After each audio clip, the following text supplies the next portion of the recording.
Hey y'all, happy Saturday and happy Black History Month. It is day 8 and it's time for your daily Black History Month zine.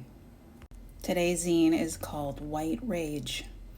It is inspired by the book Black AF History, but this one today is also inspired by White Rage, this book by Carol Anderson, The Unspoken Truth of Our Racial Divide.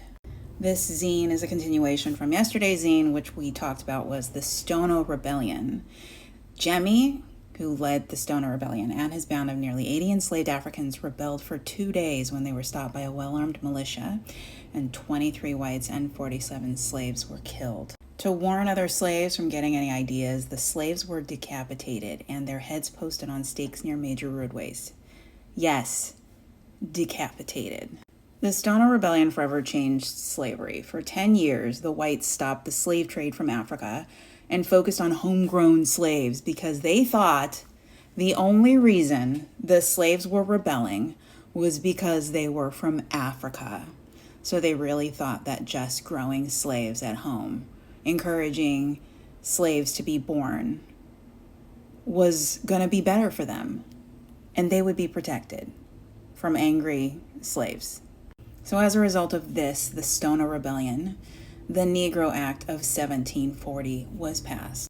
So the Negro Act forbade slaves from growing their own food, earning money, learning to read, and traveling in groups. Now, they were able to do this before, and this is why the Golo Geechee became their own culture, because they were able to be self-sustainable. No mas.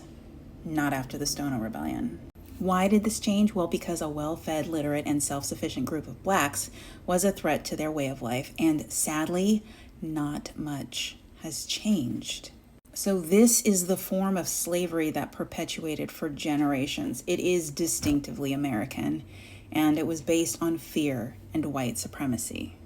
So I've been doing all this reading, and it's really been helpful to get me to remember history, because I was terrible at history in school, and of course they didn't give us any of this in school. Like what? They gave us a page, maybe a paragraph on slavery, and one of my students was saying, yeah, they gave us a paragraph and it was coupled with a picture of a happy slave picking cotton.